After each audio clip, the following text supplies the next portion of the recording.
සියලු දෙනාටම සුබ දවසක්. ඉතින් අපි ස්ටැටිස්ටික් විත් චන්ද්‍ර කියන YouTube channel එක හරහා අපි ඔයගොල්ලන්ට ගණිත ගැටලු සහ සංඛ්‍යානය සම්බන්ධ ගැටලු සාකච්ඡා කරන්න බලාපොරොත්තු වෙනවා. ඉතින් අපිත් එක්ක දිගටම එකතු වෙලා ගණිත දැනුමත් සංඛ්‍යානය පිළිබඳ දැනුමත් ඔයාලට වර්ධනය කර ගැනීමේ හැකියාව තියෙනවා. ඉතින් අද අපි ගණිතයේදී සාමාන්‍ය පෙළ විභාගය සඳහා ලැබෙන ප්‍රශ්නයක් අපි සාකච්ඡා කරමු. ඒ ප්‍රශ්නය වෙන්නේ සරල රේඛාවක සමීකරණ කියන ප්‍රශ්නයක්. ඒතර සරල රේඛාවක සමීකරණයේ ආකාරය වෙන්නේ y සමානයි mx ධන c. මෙතනදී අපිට සරල රේඛාවේ සමීකරණය ලියන්න කියද්දී අපි කරන්න ඕනේ මෙන්න මේ m. එහෙම නැත්නම් අපි කියනවා මේකට අනුක්‍රමණය. අනුක්‍රමණය හොයන එකයි මේකට අපි c අකුරට අපි කියනවා අන්තක්ඛණ්ඩය. අන්තක්ඛණ්ඩය හොයන එකයි තමයි අපි කරන්නේ. අන්තක්ඛණ්ඩය. ඊට අමතරව අපි දැනන් ඉන්න ඕන සාමාන්‍යයෙන් අපි කාණ්ඩාංකයක් ලියද්දී ඔයාලට දීලා තියෙනවා මේ ප්‍රශ්නේ කාණ්ඩාංකයක් එකේදී 2 කියලාත් බිංදුවේදී 4 කියලා. මෙතනදී අපි දැනගන්න ඕන කාණ්ඩාංකයක් ලියද්දී වරහන් ඇතුළේ ලියන්න ඕන ඊට අමතරව මේ කාණ්ඩාංකයේ පළවෙනියට ලියන ඉලක්කම x ඉලක්කමත් දෙවෙනියට ලියන ඉලක්කම y ඉලක්කමත් විදිහට අපි සලකනවා. y අක්ෂයේ ඉලක්කමත් x අක්ෂයේ ඉලක්කමත්. පළවෙනියට ලියන්නේ x අක්ෂයේ ඉලක්කම, දෙවෙනියට ලියන්නේ y අක්ෂයේ ඉලක්කම. මම මේ ගැටලුව ඔයාට ක්‍රම දෙකකට කරලා පෙන්නනවා. ඔයාට පුළුවන් විභාගයේදී කැමති ක්‍රමයක් පාවිච්චි කරන්න. මම මේක ගැටලුව විසඳීමේ පහසුව සඳහා මම මෙතන එකත් x එකත් මෙතන y එකත් විදියටත් මෙතන x දෙකත් y දෙක විදියටත් y දෙක විදියටත් මම ලකුණු කරගන්නවා.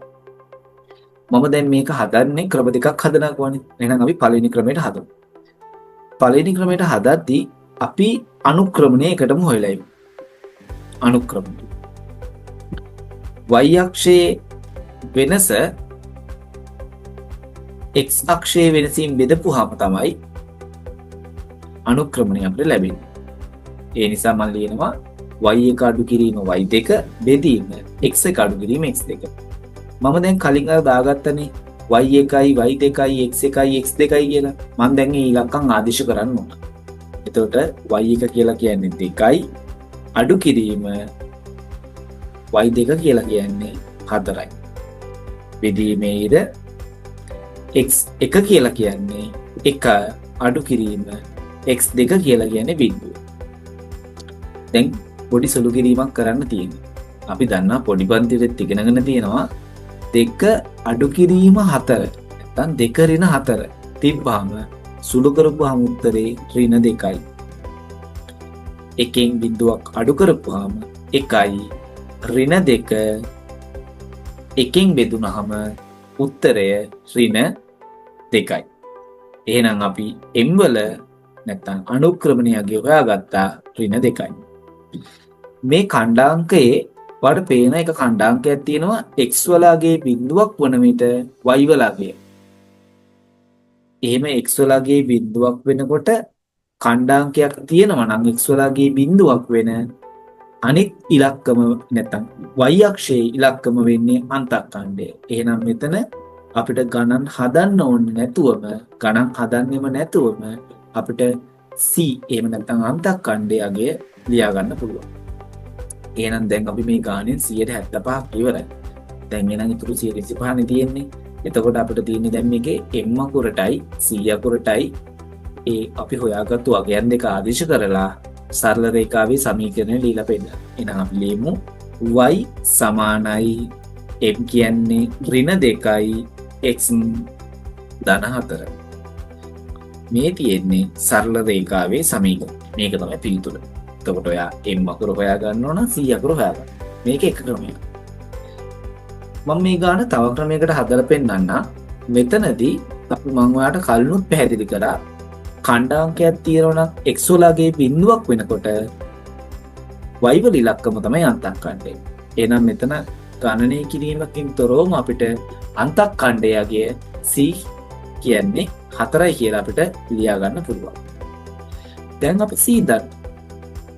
අපි දැන් බිඳුවේදී 4 ඛණ්ඩාංකය අතහැරලා අනිත් ඛණ්ඩාංකය, ඒ කියන්නේ එකේදී 2 කියන ඛණ්ඩාංකය ගත්තාම මේ 1 කියලා කියන්නේ x වල ඉලක්කම, 2 කියලා කියන්නේ y වල ඉලක්කම. දැන් ඔයා බලන්නකෝ y සමානයි mx ධන c කියන මේ සමීකරණේ y අගයක් දන්නවා 2යි. හොඳට ඔළුවට දාගන්න. y අගයක් 2යි. අපිට හොයන්න තියෙන්නේ m කියන බීජයේ පදේ හොයන්න තියෙන්නේ ಗುಣ කිරීම දෙනවා. x කියලා කියන්නේ 1යි. ධන c කියලා කියන එක අපි කලින් හොයාගත්ත 4යි. දැන් ඔයා මේක දන්නේ නැත්තේ m අකුර විතරයි. දැන් සරල සමීකරණයක් තමයි හැදුනේ. අපි දන්නවා m එක එකත් එක්ක ගුණ වුණාම 1m. හැබැයි ලියන්නේ අපි සංගුණ කියලා ලියන්නේ නැහැ නේ. එකනම් අපි m අකුර විතරයි ලියන්නේ. මේ සරල සමීකරණයක් තියෙන්නේ. මේ සමීකරණේ m හොයන්න නම් අපි ධන 4 සමාන කිරීමෙන් වම් පැත්තට අරන් යනවා. එතකොට අපිට එනවා 2 අඩු කිරීම නැත්නම් 2 ඍණ 4 කියලා. එහෙනම් m වලගේ අපිට මෙතනත් එනවා ඍණ 2යි. m කියන්නේ ඍණ 2යි. දැන් එහෙනම් මෙතනත් අපි m වලගේ හොයාගත්ත ඍණ 2යි, c වලගේ හොයාගත්ත 2යි. එහෙනම් නැවත පාරක් අපිට කලින් දීපු සරල රේඛාවේ සමීකරණයම ලියලා පෙන්නන්න පුළුවන් y සමානයි ඍණ 2x ධන 4 කියලා. ඉතින් මේ වගේ වීඩියෝ අපිත් එක්ක හැමදාම නරඹන්න අපිත් එක්ක එකතු වෙලා ඉන්න.